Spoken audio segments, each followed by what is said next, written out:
What's the verse for? I'm going to do verse 922. Yeah. But don't put it up there yet because I'm going to talk. Yeah. I'll just. All right. Hare Krishna, everyone out there. Hare Krishna, Prabhu. I'm glad that you're back with us, Arun. We were concerned about you. So I'm glad that your health is better. So thank you for getting better and for joining us today. So we're going to talk about, is it the title, Why Should We Pray? Yes. So sometimes we answer a question with another question. Why not? So why should we pray? People have many different reasons why they pray.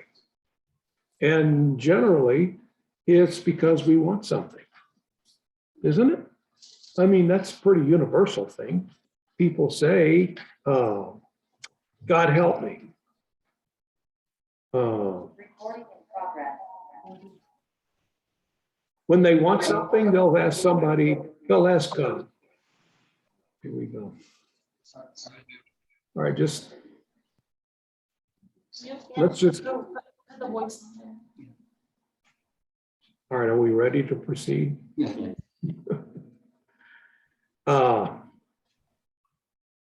Yeah, when we want something, it's pious. Is this echo gonna go on all, with the whole thing? Yeah, I'm doing it. Let's Yeah, just have, no. let's just have one. No, it's good now. It's good. All right, so let's try this again. Mhm. So it's pious for us to turn to God when we want something. That's very pious. As a matter of fact, it's pretty universal. Every religion does it. My dear Lord, can you please help me?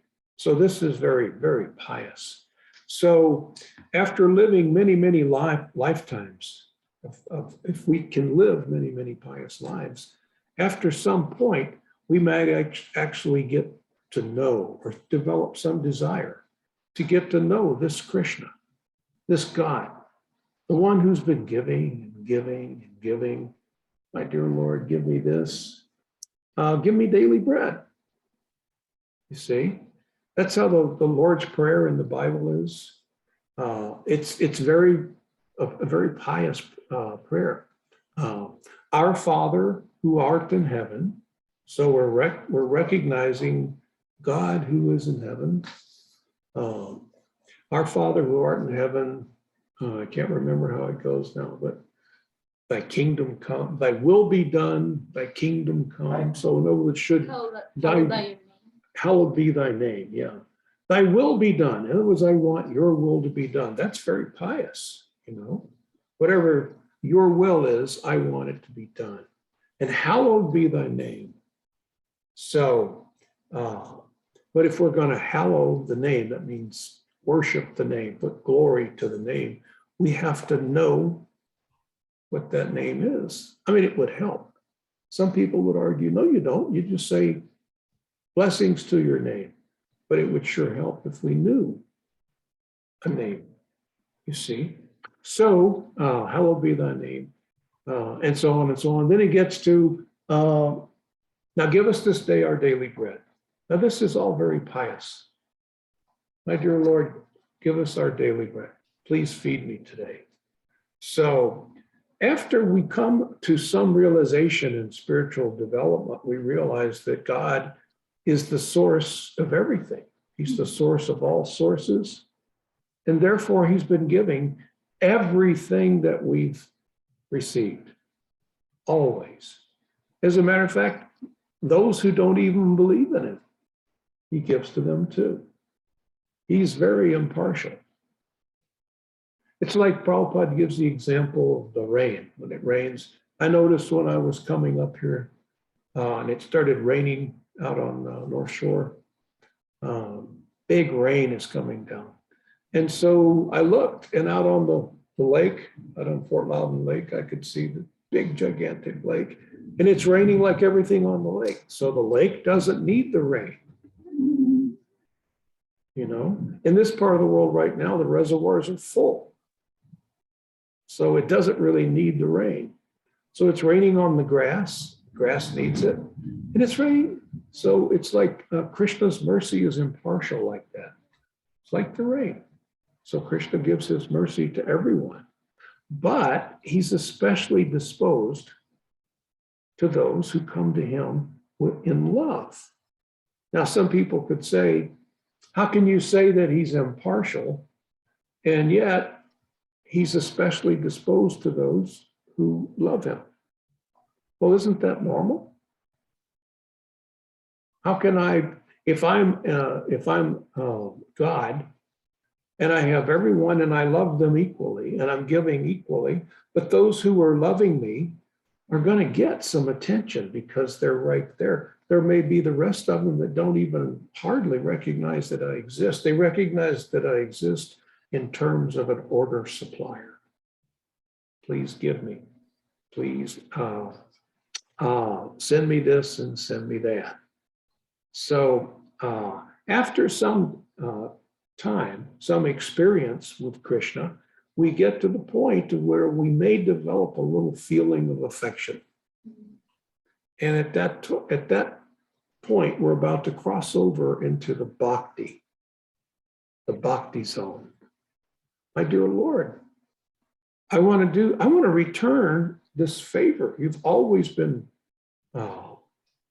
favoring me. You've been giving me everything. You've supplied everything that I needed. And what have I done? I've blamed you. Sometimes people blame God for their own karma. So God has this very perfectly fair law, the law of karma. As you sow, it says in the Bible, so shall you reap. In other words, for every action you perform, there's an immediate, or not always immediate, but there's a reaction, you see, equal. It's not that I do something bad and I get some reaction that's really bad. Well, that would mean God is, maybe he's angered, and so he's in the mode of passion, and so now he's angry, so he's going to punish you more than you've got coming. No, it's very fair. You get back. It's like if you steal $1,000, someone will steal $1,000 from you. Maybe not right away, maybe not even in this lifetime. It's not that I steal $1,000 and somebody steals 10,000 from me, or even 1,000 and one. It's exactly what goes around comes around. The reaction equals the action. But like with the karma, how much does our prayer factor in? With our karma, how much does our prayer factor in? Well, we can, are you saying, should we pray to God to forgive us for our karma? What is your, No, I mean, like, we don't pray. Sometimes we pray like if someone is sick, it's different. But then his karma, based on his karma, he's already supposed to. Yeah, you might appeal to Krishna's mercy. You're praying. When the devotees pray, Krishna listens. For the devotees, I guess it's different because their karma doesn't even count. Most for the people who are kind of in karma kanda. For the people who are in karma kanda, they're just in karma kanda. You see what I mean? They're acting and receiving reactions. That is the contract that they have. That's the deal that they have. They haven't gotten into bhakti. See, they're not loving God and wanting to do what God wants. They're not wanting his will to be satisfied no matter what. That's not where they are. They're praying to God, give me this, and then they perform some action, they get a reaction. So it's just like Prabhupada says in World War II, you had the Americans and the Germans on the battlefield. At home, the American mothers are praying, oh, my dear Lord, please save my son, don't let him get killed. And in Germany, the mothers are praying, oh, my dear Lord, save my son, don't let him get killed. You see? But they're out there fighting for whatever their reason is, you know. So this is the karma kanda. They're operating. It was not a religious war. It wasn't like the war of Kurukshetra. What is religious about World War II? What's religious about what's happening in Ukraine right now? What's pious? How is that an offering to Krishna? How is that fulfilling Krishna's desire for the benefit of people to come, like Kurukshetra was? You see? So it's not a question of prayer. Typically, people pray. So a really good question, because people typically pray for a return. God, please give me. A good question is, what should we pray for? God, give me this. God, give me that. God, give me this. God, give me, God, give me, God, give me. What should we actually pray for? You see? But probably if the average person, they pray for something and their karma doesn't allow it. Then they may not get it. I mean, there are people who are praying all the time for this and for that. And it's kind of like, how much faith do they have in their prayer? It's kind of like, well, why not? You never know. It could work. Well, pray. Some people have a lot of faith. Non-devotees, even. They have a lot of faith in their prayer.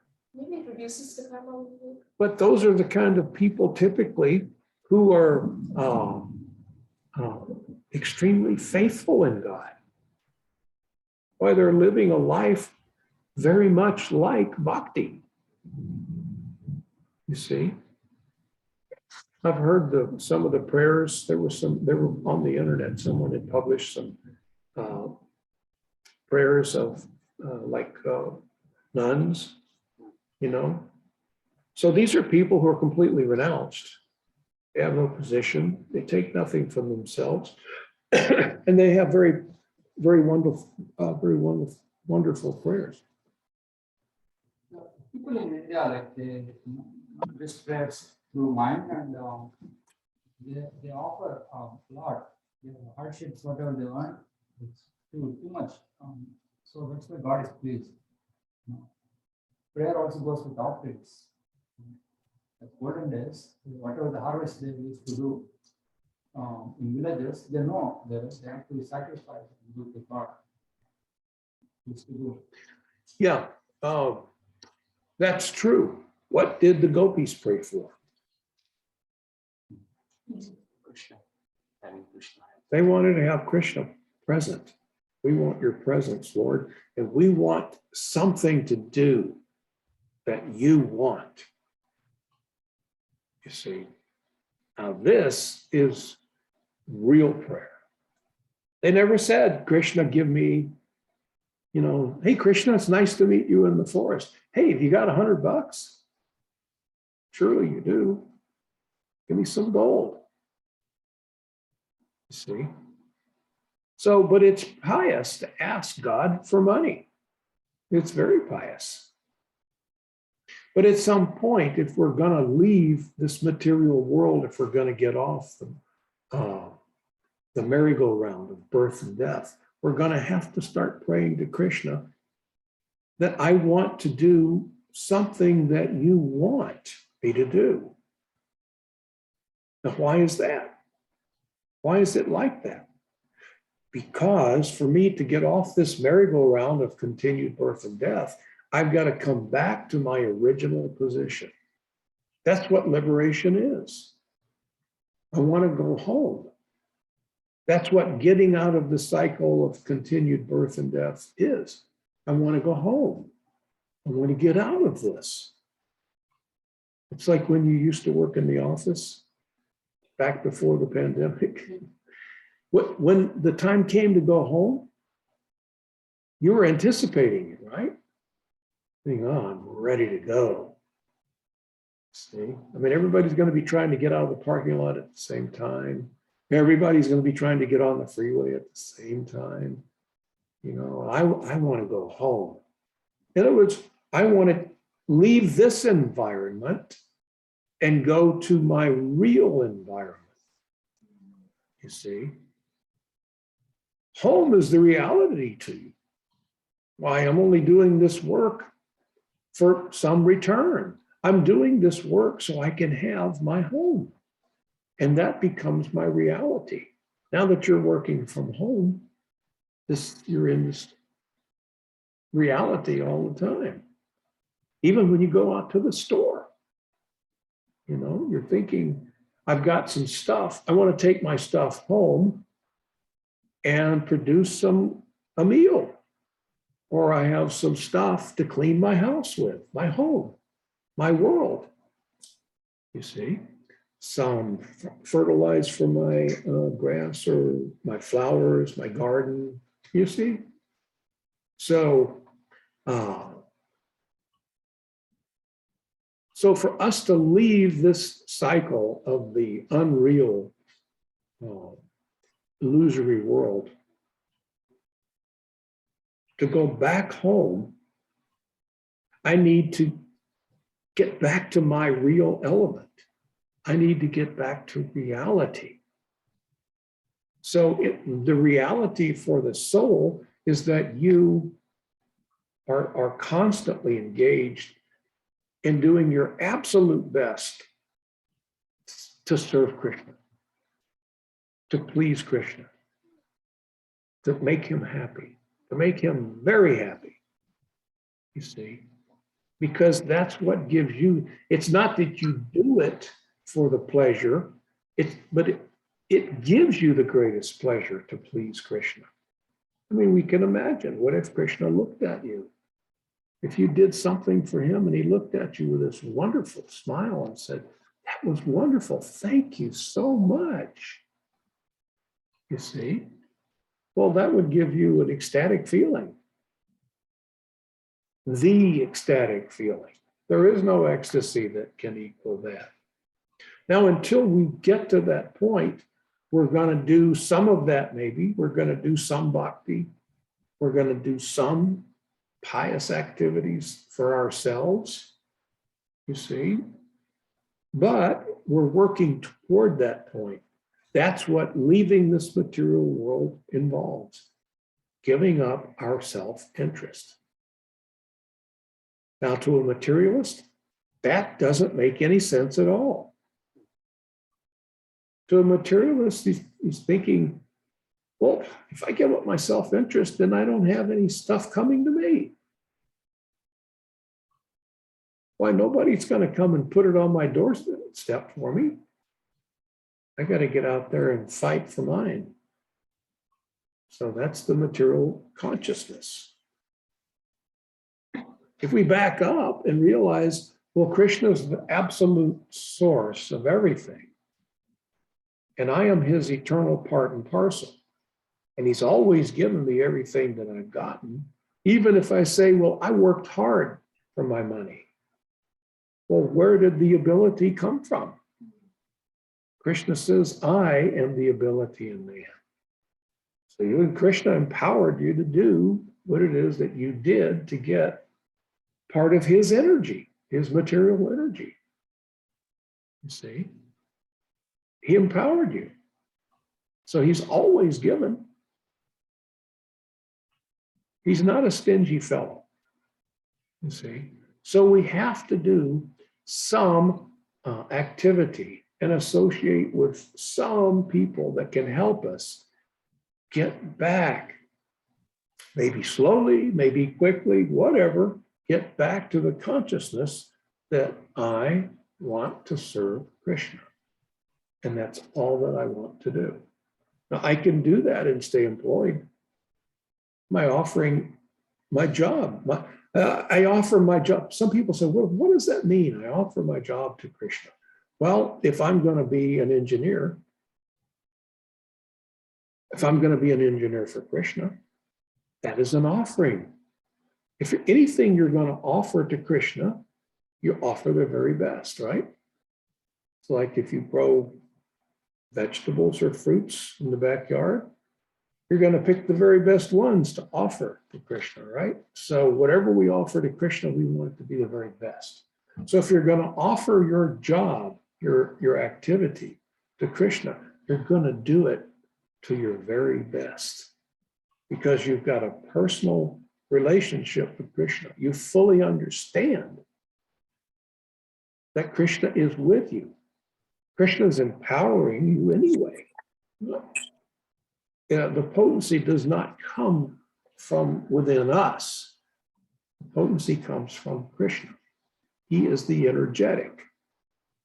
Energy comes from him. So we're going to do, if we're going to offer our job to Krishna, we're going to be the very best at what we do. Otherwise, why would we want to offer something? I mean, if you had apples on a tree outside and you found one that was all misshaped and real small and had a worm in it, is that the one you would take inside and put on the altar? No, you would probably throw that one in the compost. So you pick out the very best. Same thing with our occupation. If we're going to offer our occupation to Krishna, then we're going to be the very best engineer or the very best at customer service. You see? Yeah. So Prabhu, in this case, like what's the role of returning back to the same karma thing, the baggage that we are carrying from previous lives? Like now we want to serve Krishna, but the baggage that we are carrying from the previous lives, that kind of causes interference in our desire to serve Krishna. Yeah. So now that sounds like a good reason to pray, doesn't it? My dear Krishna, I've got this excess baggage that I'm carrying, birth after birth. So please help me with it. I have some bad habits. I have some bad tendencies. Please help me, my Lord. I want to become your devotee. Now, why am I wanting you to help me? Is it because, well, if you help me with my excess baggage, I'll be able to make more money? No, I want, these are impediments to me being a better devotee. I want to be a better devotee. Please take away my impediments. You see, we don't need our impediments to spiritual life just to be materially successful. You see, some people think like that. You know, they develop business tactics. You know, it's like Prabhupada talks, sometimes people do dishonest things to make money. You know, and they think, well, that's required. So I need these anarthas. I need these unwanted things for me to be successful. Well, I say that you're wrong. No, you don't. If you pray to Krishna and you depend on Krishna and you have faith in Krishna, then why do you have to try to cheat the system? Why do you think in other words, I've noticed a lot of people in business, they talk a lot about people who complain about people who aren't following the rules. They want everybody to follow the rules so that they can break them. You know, I used to work for these very wealthy, extremely wealthy insurance guys. You know, these guys, their clients were like millionaires and billionaires that they handled insurance for. And I would get involved in the employee benefits of some of these companies. And sometimes they had a friend that owned a company, and the friend is favoring us. All I had to do was go in and do my best job and get it. But I would find some health problem within the group, and it wouldn't get through underwriting. And so they would tell me, well, what, can't you cheat? Can't you lie? Do you have to reveal that there's these health problems? In other words, I want you to throw your integrity out the door. I want you to commit a crime. I want you to commit fraud. And it's not fraud as long as you get away with it. That was their thinking. It's only illegal if you get caught. So you're a smart fellow. Figure out how to not get caught. Let the idiots get caught. So that was their thinking. I want everybody to follow the rules so that I can break them, and that'll give me an edge. And that thought made them very, very wealthy. One of them lived, President George Bush, ex-President George Bush, lives in Highland Park, which is a suburb of Dallas. It's like a part of Dallas, but it's like a section of Dallas completely surrounded by Dallas. And it's called Highland Park. And it's where the rich and famous live and, you know, mega rich people. So ex-President George Bush lives there. And one of these fellows lived kind of down the street, not very far down the street from where George Bush lives today. You know, so these guys were big. And that was their theme. It's all right, as long as you don't get caught. So in other words, I don't believe in karma. Not even believing in God. Of course, they went to the Highland Park Baptist Church because that's where the rich people go, and they made a lot of connections there. So, see what I mean? But cheap. And so I would tell them, no, I'm not. They were willing for me, and if I knew how it would have worked out if I had been caught, they would have said, well, we would have never told him to do that. He was acting independently, you know. So you see. So I need to pray to Krishna. Take away these anarthas. I have a tendency to cheat. Please help me get rid of that. I have a tendency to make mistakes. Please help me get away with that. How do I have imperfect senses. How do I get my senses purified? I engage them in Krishna's service. How do I get out of the tendency to make mistakes? I do my actions, I do my thinking and my actions as an offering to Guru and Krishna. And I use as an example Guru, Sadhu, and Shastra. No room for mistakes. If I follow Gita wisdom, how can I make a mistake? If I'm doing it as an offering of love to Guru and Krishna, you see, what is the advantage in all that? I'll live a very wonderful life. You see? I mean, that's why I go out and work so hard. I want a wonderful life. But yet, if I make Krishna happy, I'll have a wonderful life. So, does that answer your question? Yeah. Now I want to turn to this verse 922, which doesn't address praying directly.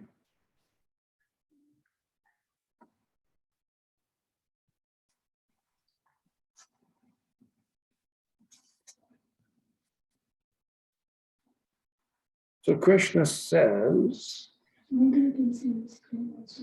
oh, but those who always worship me with exclusive devotion, meditating on my transcendental form, to them I carry what they lack and I preserve what they have.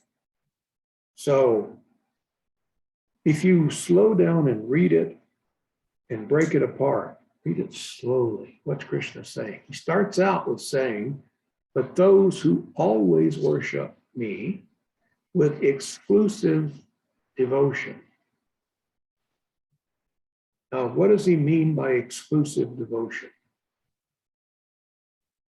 I want you to worship me, and I don't want you to worship anyone else. Exclusive. devotion. It's like, this is Krishna's request. It's like when a man and a woman get married, they may request each other for exclusive devotion. I don't want you to date anyone else. I want your affection.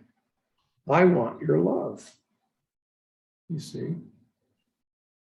So, I don't know.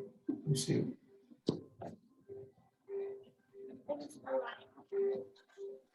Excuse me, Anita. I forgot to silence my phone.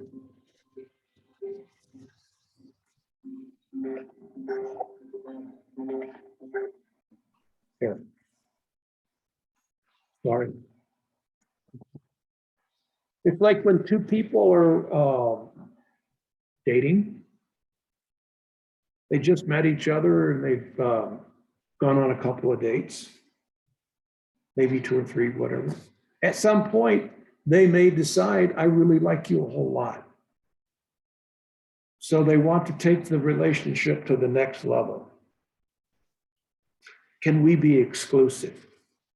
In other words, can you not date anyone else? I won't date anyone else. Let's be exclusive with each other. So now the relationship is getting serious, you see. So this is romantic. There's so many suitors that I have that are interested in marrying me, but I want to put them all aside, give my love to you. And I'm asking you to do the same thing. That's a fair deal, isn't it? So here's Krishna.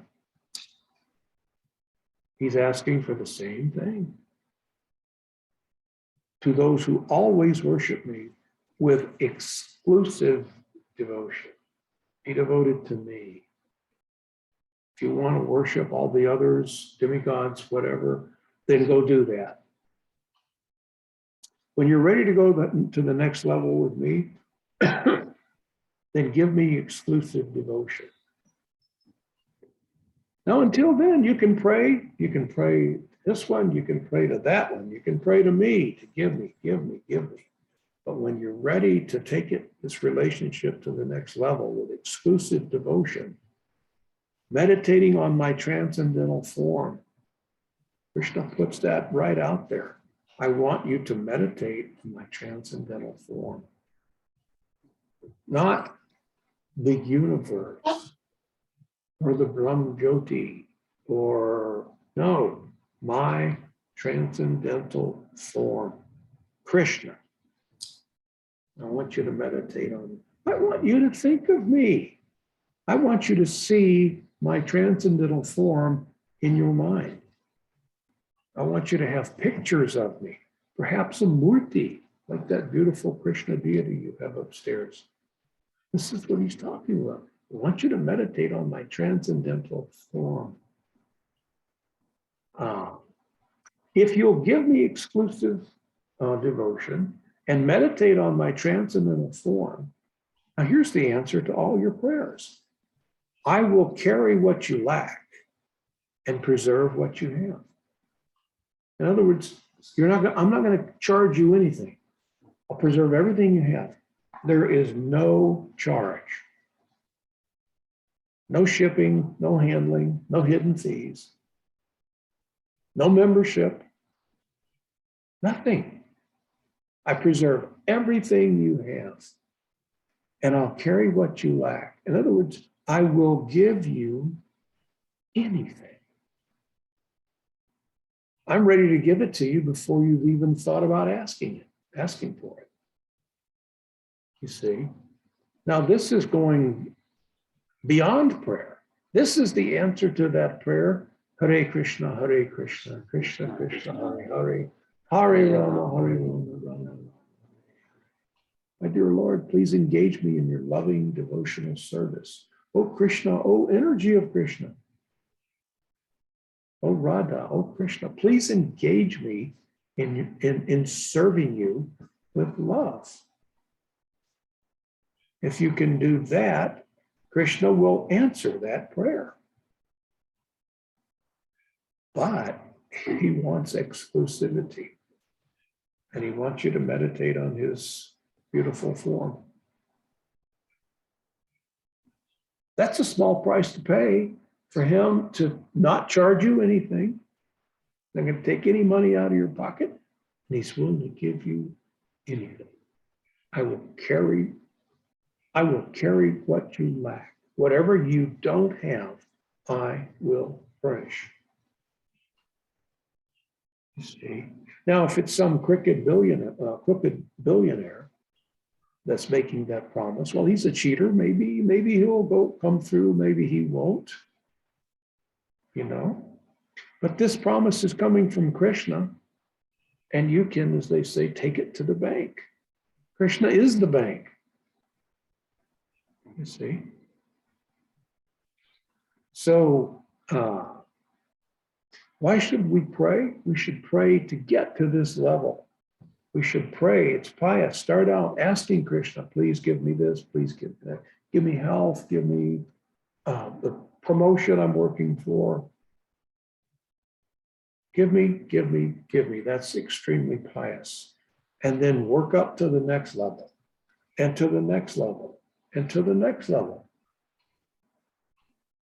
Start chanting Hare Krishna, which is asking Krishna, please engage me in your loving devotional service. Then you'll get to this point here. Krishna wants to know, can we be exclusive? Can you worship me exclusively? Can you always meditate on my transcendental form? If you can, if you're really sincere, then it won't cost you anything. And I'll give you whatever you're lacking, which is a lot more than we can even imagine. So exclusive means no material desires. Hmm? Exclusive means no material desires. Those who always worship me with exclusive devotion. Yes. I'm just devoted to you, Krishna, and no one else. That includes my own self-interest. I don't have any material desires. That doesn't mean that I'm gonna go penniless. Krishna, he gives us the formula here. I'm willing to give. I just want to worship you, Krishna. I'm willing to worship you. I'm already worshiping you and you alone. And I'm not worshiping my desire. I've lost material desire. I just want to worship you with. That pleases. Yeah, I want to give you exclusive devotion. But we're not at that level yet. Then let's work towards it. We can't say, "Oh, I'm not qualified," or "I'm not worthy." Of course, we're not qualified. Of course, we're not worthy.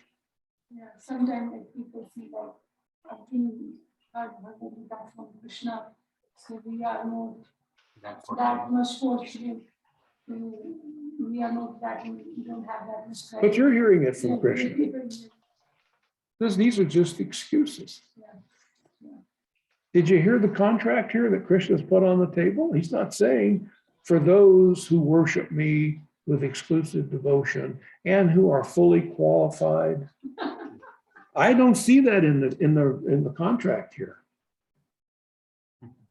I mean, maybe you take it to your lawyer, your legal department, and have them look at this and see. Krishna says, but those who always worship me with exclusive devotion, me with exclusive devotion, meditating on my transcendental form. He doesn't say anything about being, that is the qualification. But sometimes our brain, after hearing so many times, still gives us so many reasons. Well, because we're not ready to go right now. We're not ready to do it. We want to put Krishna on hold. Wow, that's really, Krishna, this is a really good offer. And maybe I'll take you up on it someday. Millions of more lessons. Oh, yeah, I mean, no, well, maybe this lifetime. Yeah, I mean, why? I'm not even fully convinced I'm ever going to die. Yeah. And if I am, okay, maybe I'm going to die. But that's going to be so far from now. And I've got a lot of material enjoyment between here and there. You see? So, yeah, the death thing is going to happen. It's going to happen to me, but it's going to be a long time down the road. See? But this is very simple. He doesn't say if you're qualified, but I'm so unworthy. Yes, we know. He doesn't say become worthy. This is the qualification. Always meditating on me, on my transcendental form. Always worship me in exclusive devotion. That is the qualification. But I haven't read all of the Vedas. I don't see that in the wording of the contract here. Did the gopis study all of the Vedas? They realized that they had nothing but Krishna. Krishna is everything to them. They're not thinking of anything outside of Krishna, not even themselves. That's what Krishna wants. And that's what you are. That's what your natural position is. This is your reality of who and what you are. Even though our consciousness isn't there now, that's who we truly are. We're just imagining that we're something else. And that there's actually something else to pursue other than Krishna. You see? But sometimes we are so scared to leave somebody.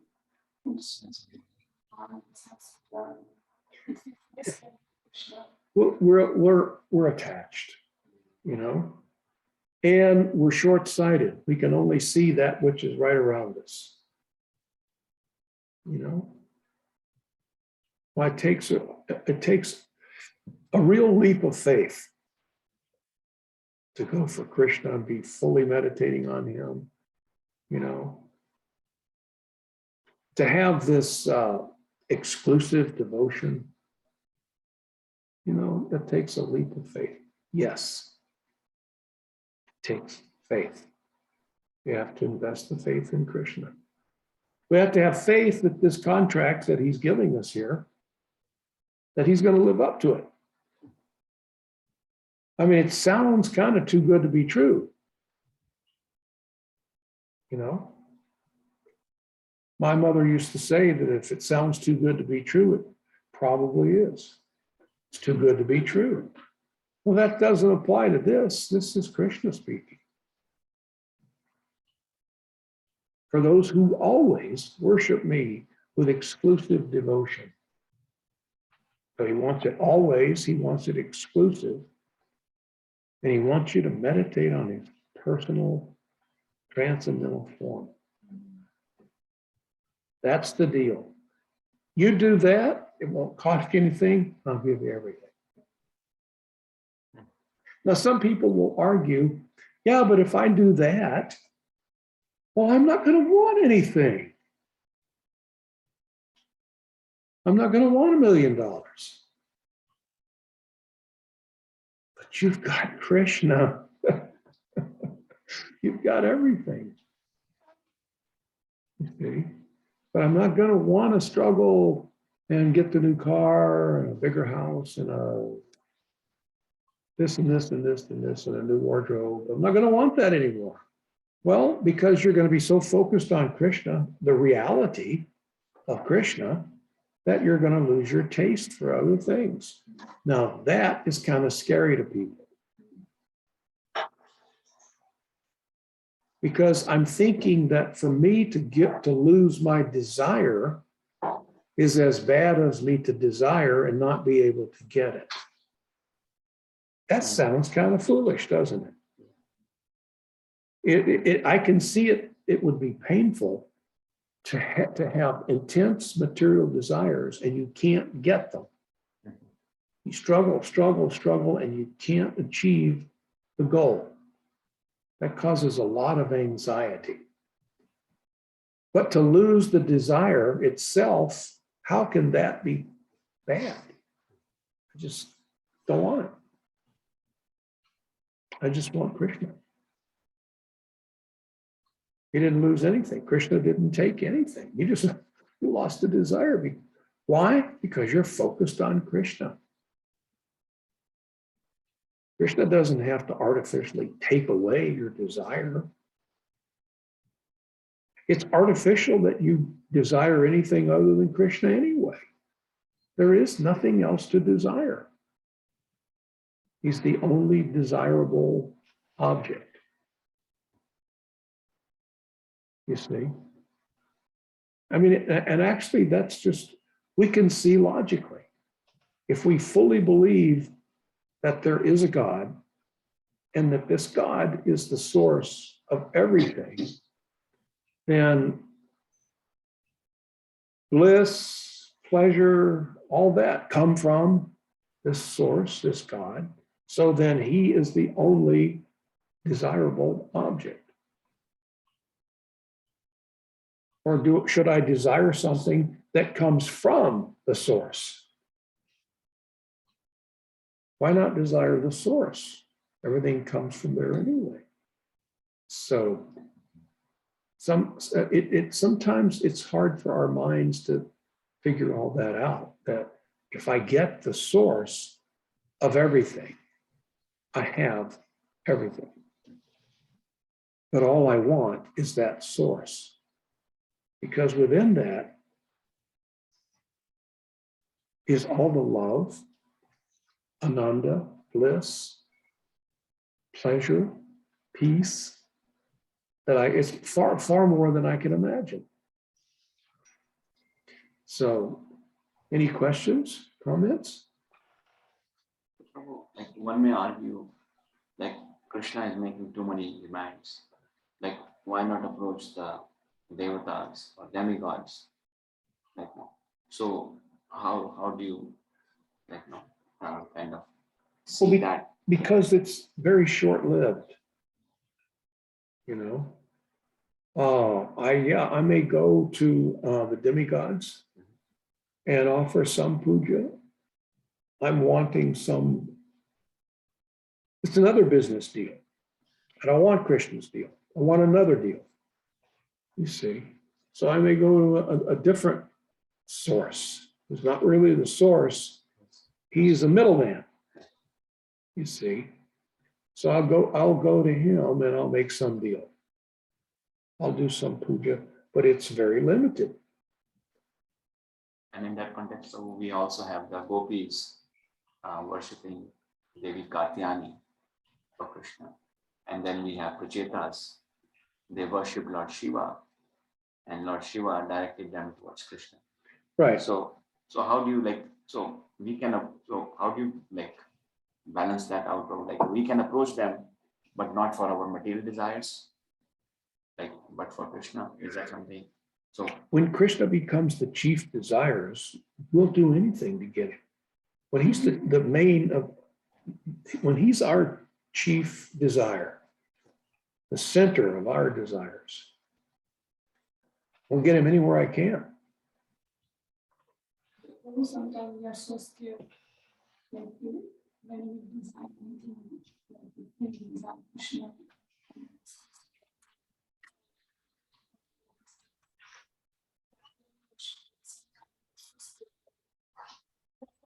Krishna,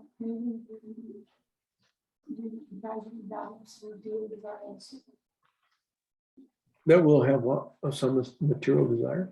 We may be distracted. Oh. We ask the demigod for material benefit afterwards.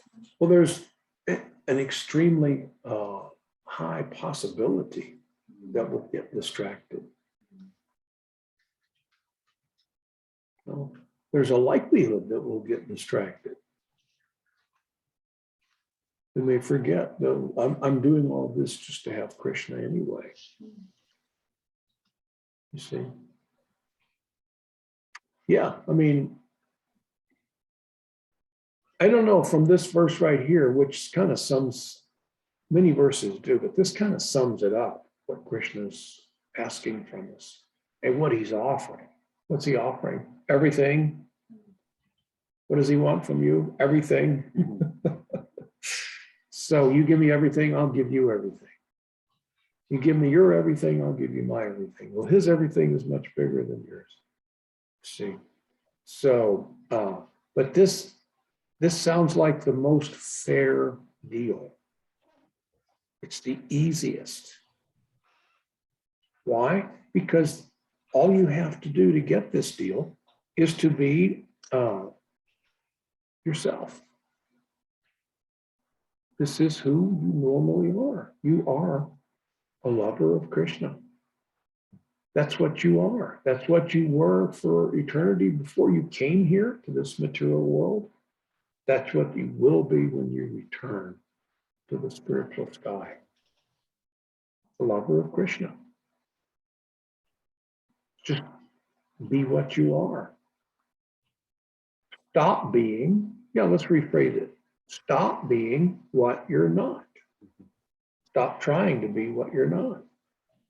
Because you can't really do that anyway. You can't, the soul can't change what they are.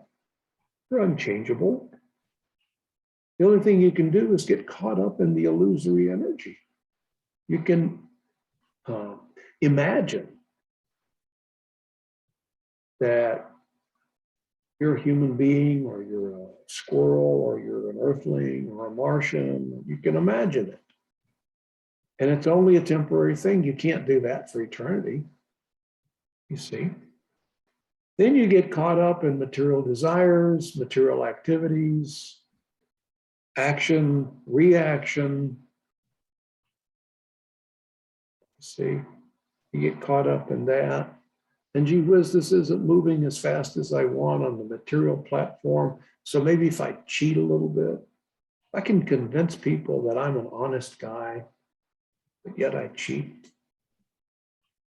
You know, if I can do that successfully, then I can go into politics. Or I can be successful in business. I'll convince you that I'm an honest guy, but I cheat like everything. All of these men that I was telling you about, they all had Bibles on their desks.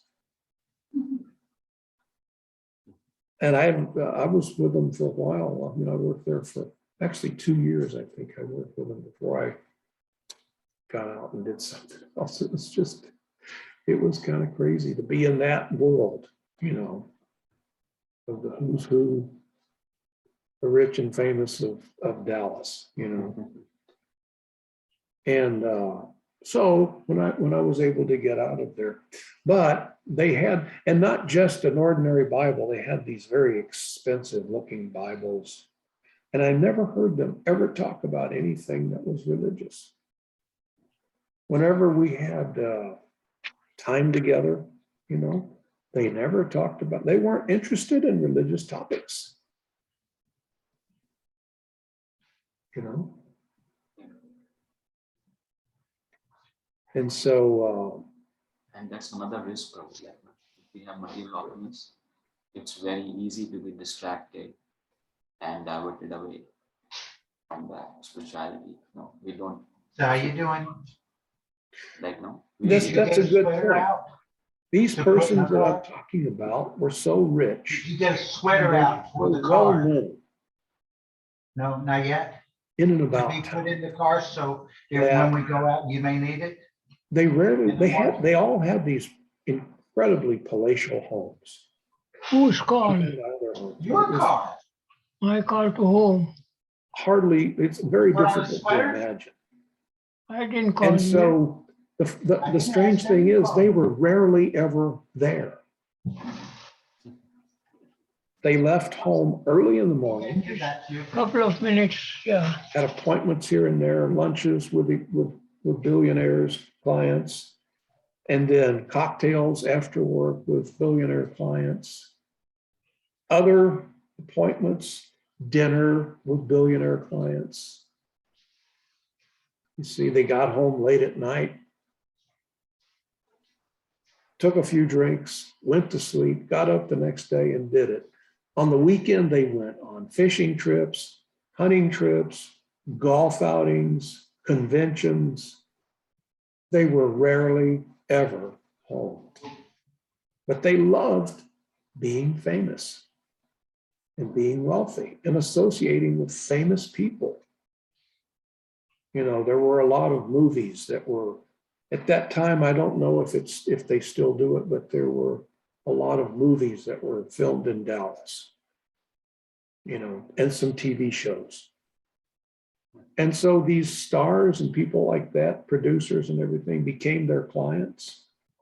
And so in the evening, they were spending time with, you know, there were pictures in their office of them with stars. And Chuck Norris was making he was a famous star. He was making some series, television series in Dallas. So here they would go have dinner with Chuck Norris and then cocktails with someone, some country and Western star, you know, and they were very proud of, oh, this is who I am and this is my life. But they were rarely ever home. I always found that very interesting, you know, working hard for this environment. Really suffering spiritually. But like Prabhu, like you said, no, with the devotees that by Krishna's mercy that the only thing they have, like, nobody can see that from. But in that when that you are, you know, when people in Dallas, like they are very materially very rich. Yeah. But devotees, they are so strictly rich, Prabhu. So in the outside world, we can see like how much rich they are. Spiritually. Right. Like they're rich, and even though they have so much material objects, they never feel happy. And even the devotees, they don't have. This is a good point. I never saw these men actually seem like they were very happy. They were very happy when I would close a big deal. And I would come in and make the announcement. Hey, guess what? I closed this such and such account, you know. If I wrote a case that was a household name, a big corporation, now they can brag about it and they're going to make a lot of money. I would make some money too. I'd make plenty of money. You know, they paid very well. So they were very happy. Oh, yippee, yay. And then within a very short time, okay, now what's next? What else have you got coming? You know? So, and this is the way they lived their life. They were never home. They were always thinking someday it's going to get even better.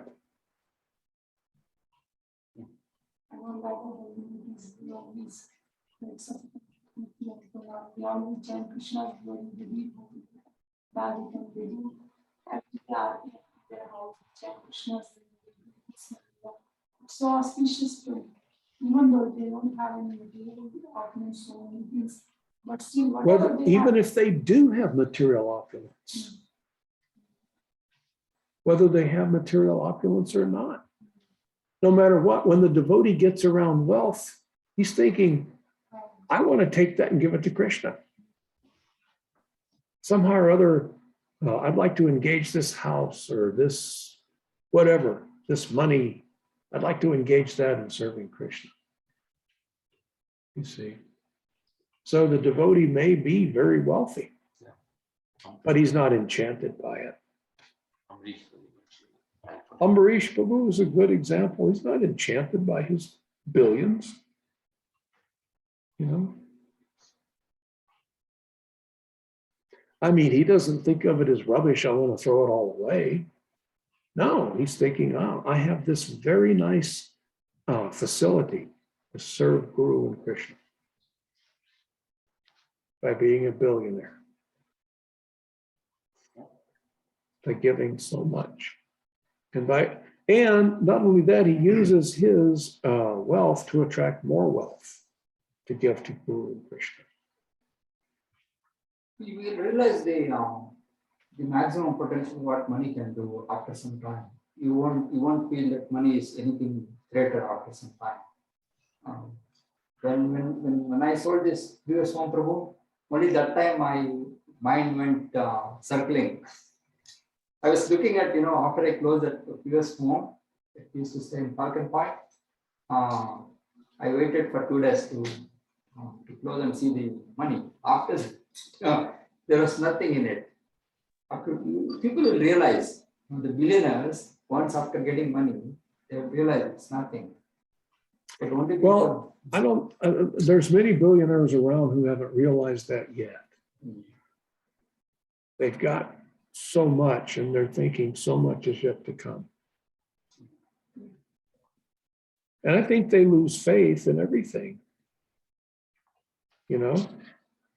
because if there's anything that's really enjoyable in life, with the many billions, 160, 200 billion or whatever they may have, then if I'm not feeling the ecstasy yet, I don't even know. I don't think it exists. You see? How do their minds work? I don't know. Do they think, do they seem happy? They seem, but they are not. They seem pretty much like the rest of us. They're caught in that period between birth and death. They're affected by disease and old age just like the rest of us. Now, maybe they can have a more purified atmosphere. Maybe they can afford to have only people around them that are completely healthy and that they can't catch anything from. But still, they are prone to disease, and they will get it because they have to get out. They do get it, you see, and we see that they're all going to get old. And they're all going to die. So, what is it that they're looking for? But they still keep trying hard to get it. So I can't say that I understand their mind. I don't.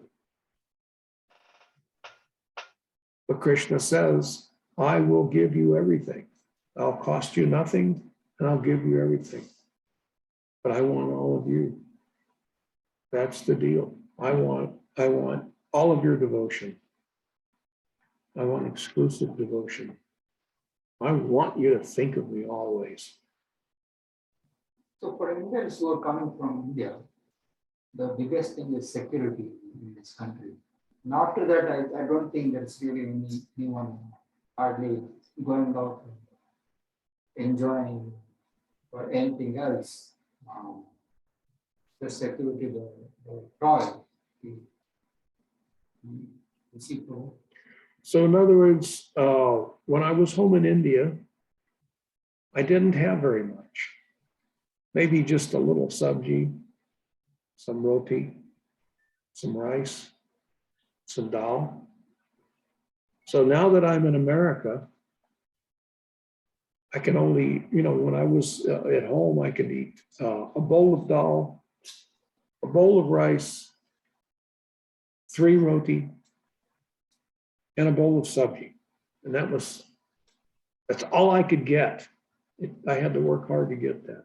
And so now I'm in America, have so much coming in, I have so much in the bank, and I sit down to take my lunch, and I have a bowl of dal, bowl of rice. I can still only hold 3 roti and some sabji. So what am I missing here?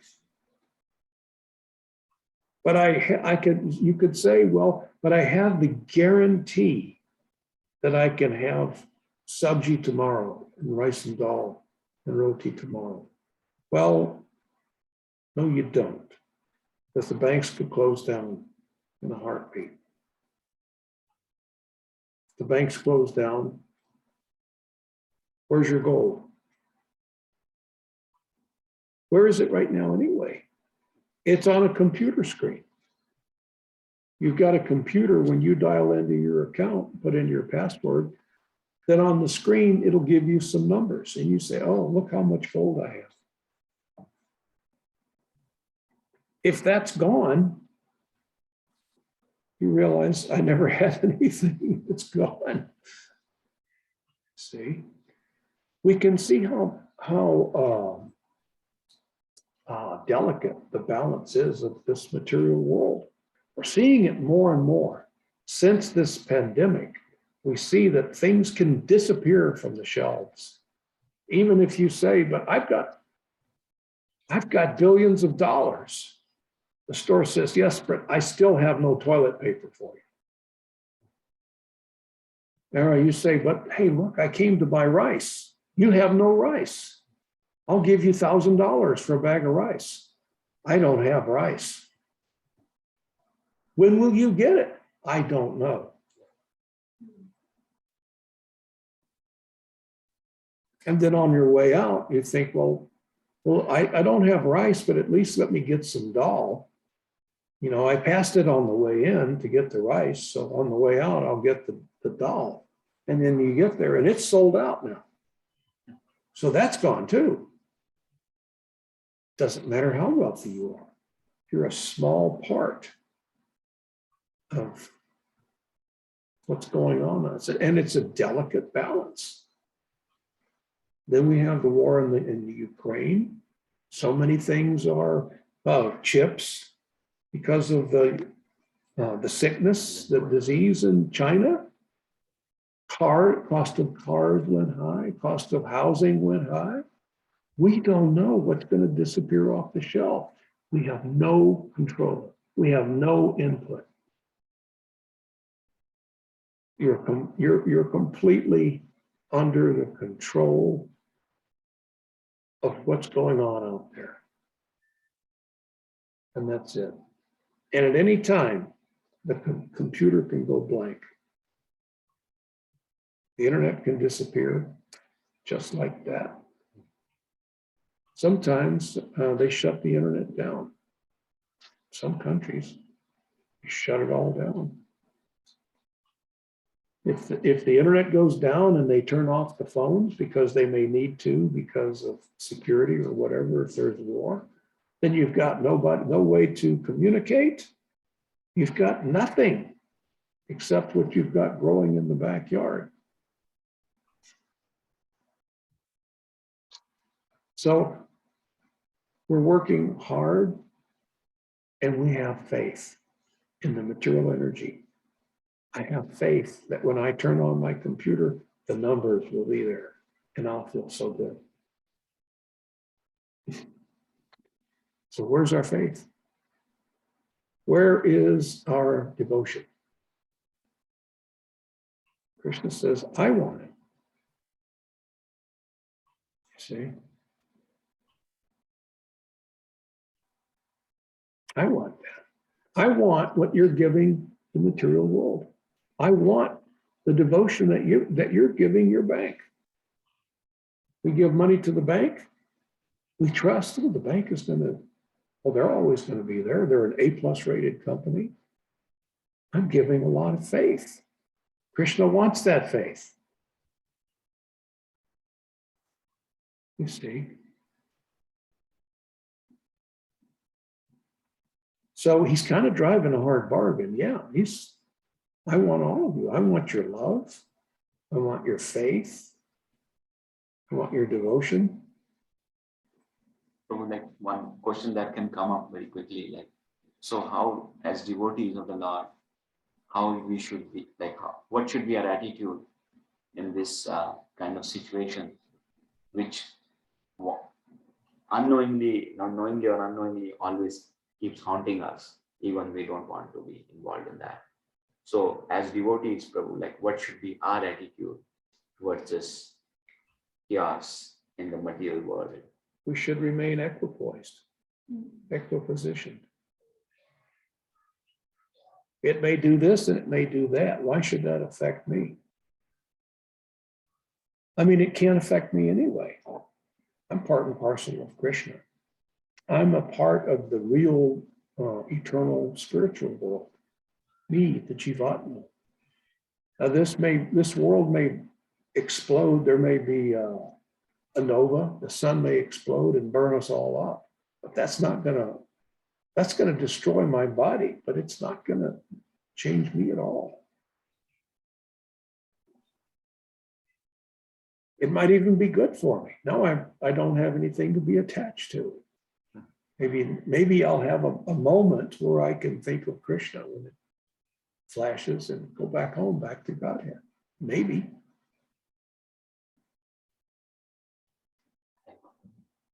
You see? So we've got the faith. We're giving the faith. We've been trained and we've been tricked by the material energy. Give me your faith. Have faith in me. How many businessmen have told you, hey, you can trust me? And they offer their hand. You know, my word is as good as my signature. Even they'll give you a contract. How many do contracts that are signed and notarized ever get broken? Why, every minute of every day. But we have faith. You see? I mean, when we look at where we're putting our faith, we just take that sobering moment and look at what we're faithful of. And Krishna is saying, hey, you know, whatever you're doing there, give that all to me. If you go to start your car and it starts, you should say, thank you, Krishna.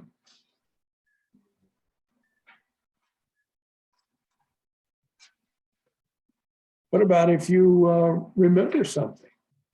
You're going out the door and you realize halfway to the car, I forgot my phone. Well, Krishna says, I am remembrance, right? So you say, oh, thank you, Krishna.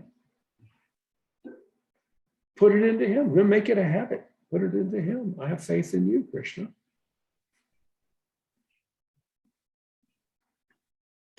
All right. Any questions out there from anyone? If not, we're going to sign off. Thank you all so very much. Somebody raise the hand. Thank you, Prabhu. Thank you. That was a beautiful lecture. Thank you, Prabhu. I don't know, what does that mean? No, that's waving. Oh. All glories to Srila Prabhupada. Hare Krishna. Hare Thank Krishna. you.